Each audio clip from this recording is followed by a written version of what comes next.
There's apparently stuff to fix that's making noises.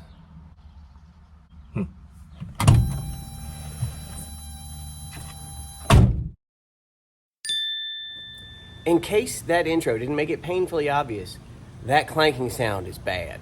Clanking sound's coming from this passenger side, right about here. That's an idler arm. It's bad.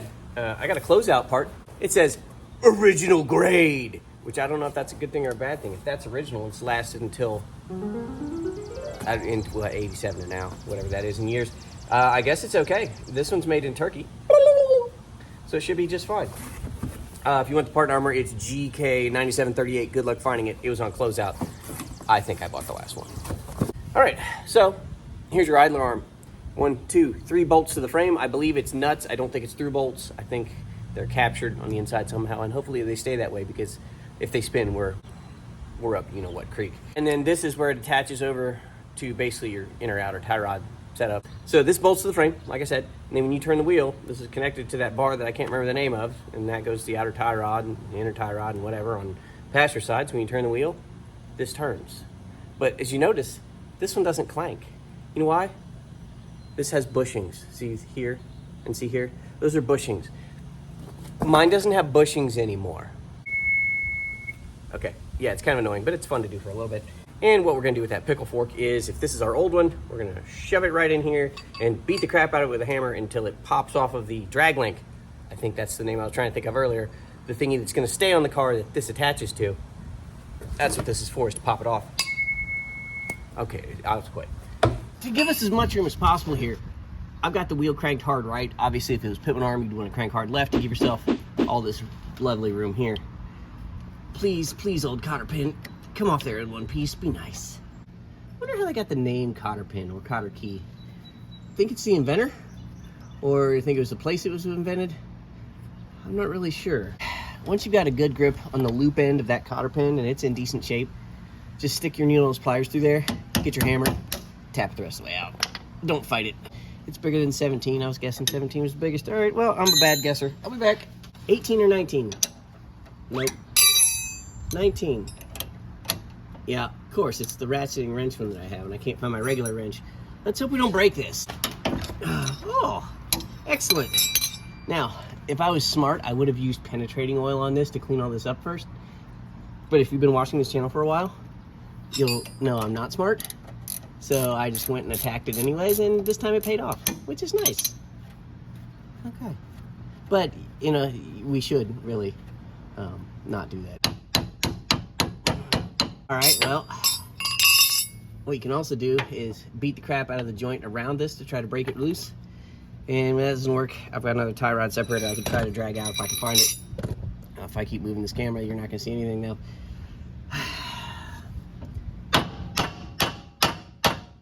Where's my other tool? Well, I was going to show you how I can use my ball joint separator tool to go ahead and get this apart, and I guess I sort of did, but when I went to pound this into place like a pickle fork, well, it came loose. So, problem solved, problem staying solved. I was actually going to use this. What you would do is jam this in between the here, but it doesn't pop out, and then use this to go onto the threaded bit, and then you tighten this down, and it goes squeezy, squeezy, and it makes this go boop, just like it did.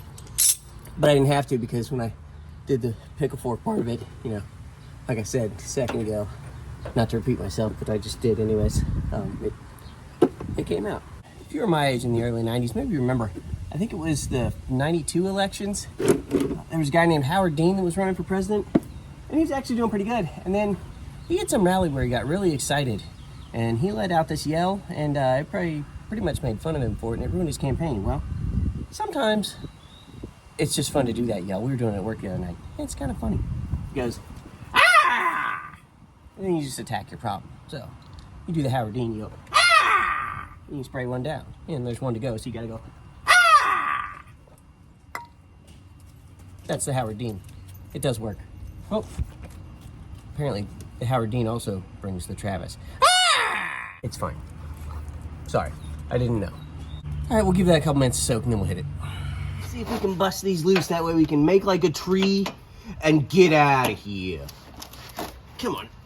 All right, let's hope this works. I got my 1/4" impact, and for those of you who don't know out there, Ryobi means occasional use. If you're a DIYer, Ryobi's fine. If you do this every day for a living, probably not. Oh, that's what I was afraid of. That's spinning. Wherever that is, that's spinning. Oh, it's a through bolt, but I can see it, and I can, well, no, I can't see it, but I can feel it with my finger. My finger can see it. Okay, well, that's good that at least that, yep. Okay, now I need that wrench again. I just put it away too. Now let's see if it actually comes off of there. Reversification. All right. One nut. Yeah, now it's gonna kill my battery. Okay, well, back to using a ratchet, I guess. Just don't break, like we talked about. And two fasteners. Don't let that bolt go through there. Just keep these bolts sticking out. You don't want them to disappear into the frame. Oh, I think I got it. Those of you paying attention, it's three nuts. And there's the idler arm. Ta-da! We did it. We did it. It's not supposed to do this. That's a little too much wiggle room. Now this may not need saying, but installing this new one, it's the reverse of what we just did. I'm gonna film it anyways. You're welcome.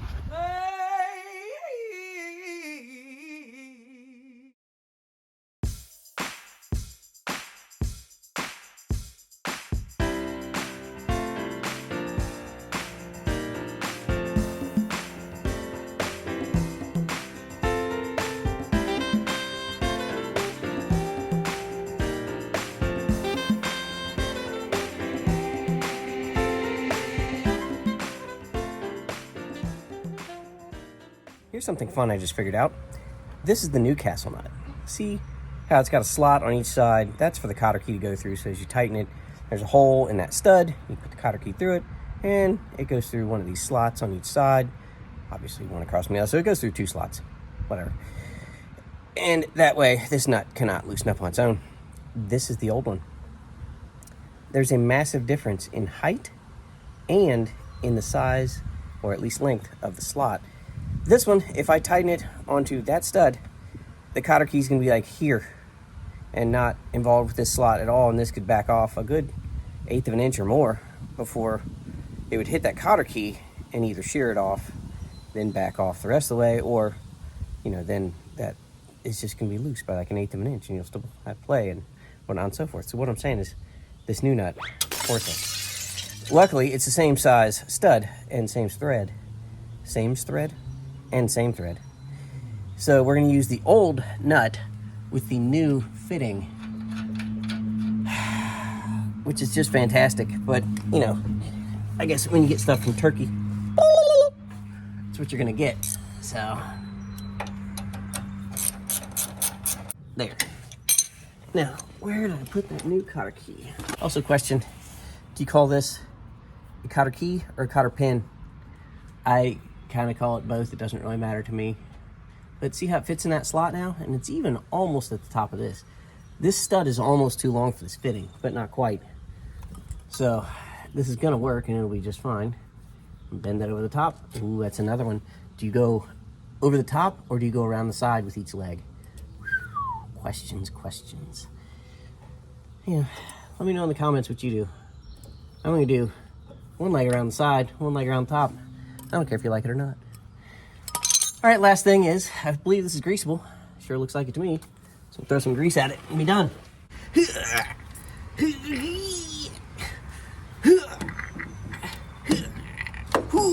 There, yep, I see grease. We're good. Yep. We'll grease them by the sea. We'll grease them in the air. We'll grease them on the land. This will be our finest hour. Oh, done at least. This part, not greasable. This is a plastic bushing. When it goes, it goes. Can't do anything with that, but that is greasable. And, boop, fitting. Only one thing left to do, and that's our post-fix clank test. Let's do it. My hat! We'll turn around and pick it up.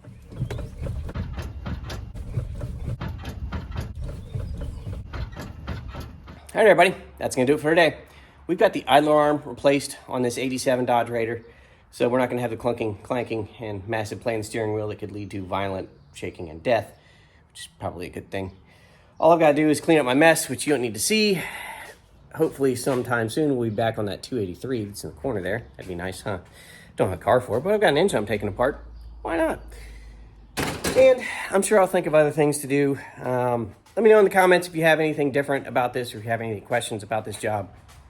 And, wow, that camera was really shaky a second ago, wasn't it? I need to walk smoother. All right, well, I'm going to be here practicing walking smoother, and I'll see you next time.